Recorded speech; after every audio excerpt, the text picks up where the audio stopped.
I think all of this will refer to locally stranded individuals, no? Kining naa sa Cebu, sa Manila, sa Mindanao, sa Leyte, nga Negros, nga gustong muuli diri sa Bohol, no? So, unang pangutana, ingon sila, by the way, sa di pa ko mapadayon, akong pahimangnuan ang tanan nga ay sa amo pagpa-rapid test, no? Hangtod nga dili mo namo tagaan sa go signal. Kay magpa-rapid test mo, magpa-PCR test mo karon unya adto pa mo makalarga sa after 5 days or 6 days mo mahupas na ang inyong rapid test results, no? Mura og sayang ba ang inyong labi na mo kay nagbayad mo adto mo sa mga private nya mo mubayad, sayang ang inyong investment kay wala pa may tino nga mga pizza. So paabot lang gyud. Ang unang buhato nato is to register your name and your location. Unya pag human ni ana mukuha mo og certification sa inyong local health authorities nga naka home quarantine kamo diha sa inyong gipuy-an, ay ha pa nato i-submiter dire, ay ha pa mohatag mi og further instruction, pizza sa pag medical exam ninyo, pizza sa inyong testing, paabot lang. Ayaw sa mo pag-una og pakuha og test. I'm sure gusto na gin mo pauli pero gamay lang, jutay lang pasensya nga dili lang ta mag-una kay mabasin labi na mag-medical pod, mahupas na ang medical certification within 24 hours kay mahimo man nga karon amo mo eksaminon unya healthy ka unya karon pa day kang sunod semana mo biyahe di na to kalakayan basig isip una ka in between o natakdan kag ubo, so dili na valid. So ibutang gyud sa husto nga scheduling ang atong tanan nga kalihukan. Ay kabalaka kay naglihok gyud tag maayo para sa pagpahiluna ninyo. So ang atong mga mayor, ang atong mga point person sa mga mayores nagmeeting kagahapon o nya karong buntag, naa na nila ang gitahasan namo sila sa pagpahibaw ninyo.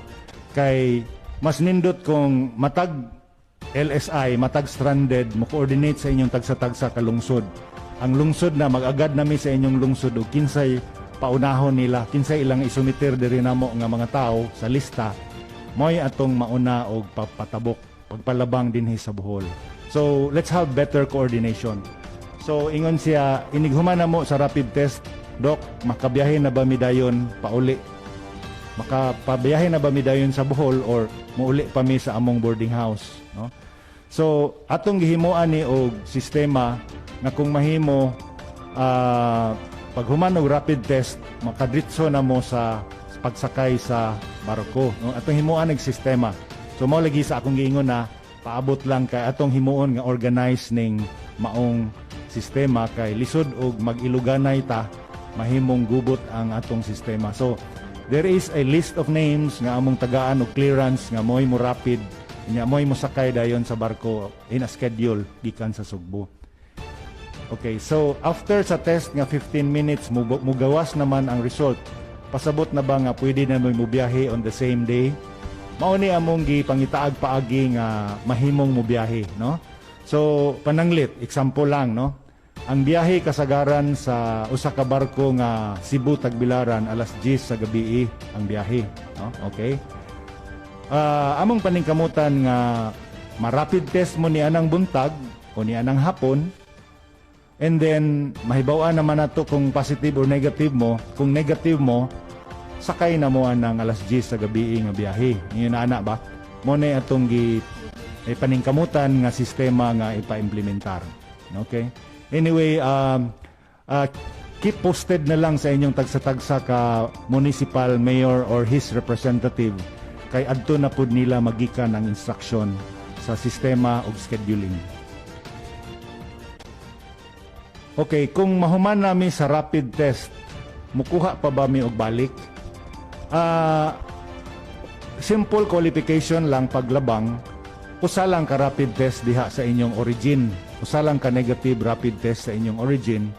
Pandiri sa ato, inigabot ninyo diri, amo gigong ibutang og 14 days quarantine sa inyong lungsod nga pasilidad, no?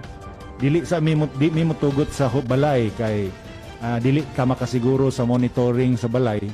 gibutang mo namo og municipal quarantine area, then diha sa municipal quarantine area abot sa ikalima, ikaunom ka adlaw sa quarantine area, PCR gyud ang among himuon ninyo. Okay? Swab test diri sa Bohol. Ay lamog kabalaka kay libre ning tanan, no? Libre, walay bayranan ang swab test diri sa Bohol. I-swab mo, unya kung mo negatibo ang inyong resulta, unya wala mo'y sintoma gani, mahimo adto na lang pud mo tiwas og quarantine sa inyong balay, no? Ang amo lang ay assurance nga negatibo mo diri. So you come here, you stay in your municipal quarantine, then on the 5th or 6th day, munganha minimo, kuhaan ka na mog swab for a PCR test. Kung magnegatibo ka sa PCR test, pwede na nga ma-discharge ka sa municipal quarantine o didto na ka sa inyong balay mo tiwas o service sa inyong observation or quarantine period. Anyway, nakakuha naman kag negative PCR test, no? Kung magnegatibo ang imong PCR test. Okay, unsaon man namo pag-anha sa mga testing area nga close man ang mga borders sa Pananglit, Cebu or Manila. So kanang among atong himuon, ang provincial government of Bohol para ninyo, kami mo coordinate sa Cebu City government nga mahatagan kamo og special pass para pagkumpleto sa inyong rapid test og inyong biyahe pauli, no? So the governor will coordinate with the mayor of Cebu City and the authorities of Cebu City nga mahalagan mo og pass. Valid pass nga kamo taga Bohol nga under the locally stranded individual program nga homecoming, tugutan kamo paglabang sa mga checkpoints, no? Checkpoints. Mao lagi na nga importante sa una mo biyahe, kuha gyud mo sa inyong barangay og clearance or certification nga nakapa home quarantine gyud mo diha sa inyong balay. Kuha gyud mo ni ana kay mao nay among depensa sa among paghangyo sa mayor sa Cebu nga kamo tinuoray nga nagproseso sa inyong mga requisitos para pagpauli, no? Para i-honor ang atong special permit or special pass for Boholanos intending to go home. So ingon niini ang atong himuon nga mga pamaagi. So sa ako ning gikaingon karong buntag, gitigom nato ang inyong mga designated focal person sa matag lungsod. Ang inyong mga mayor mo'y nag-designate nila. Didto na mo gihatag ang tanang sabot, ang tanang detalye sa kasabutan. So magumikan kanila ang mga instructions para ninyo. Didto mo mahibaw nila kung kinsay mauna o pa rapid test, unsang adlaw ang pitsa sa inyong pagbiyahe, no? Anha didto nila gikan ang informasyon. So ingon niini lang ang atong mataho karong adlaw. Salamat kaayo sa Ginoo nga nahuman na ang atong nakauli na gyud ang atong 64 out of 65 OFWs. Usa na lang ang atong walay sintoma, healthy, pero atong gibutang sa isolation hangtod nga magnegatibo siya. Unya ang 51 nga tua bag-ong batch atua sa The Story, maayo pod tanan, walay sintoma, walay hilanat, pareho sa uban nga wala maghatag og problema sa atong mga doktor o atong mga tinugyanan. So kaninyong tanan, daghang kayong salamat, maayong adlaw. Yes, mga igala mo kadto ang mga bag-ong taho gikan ni Dr. Yu Lopez atong TWG head sa atong Provincial Emergency Management Administration. Yes, Doc, no?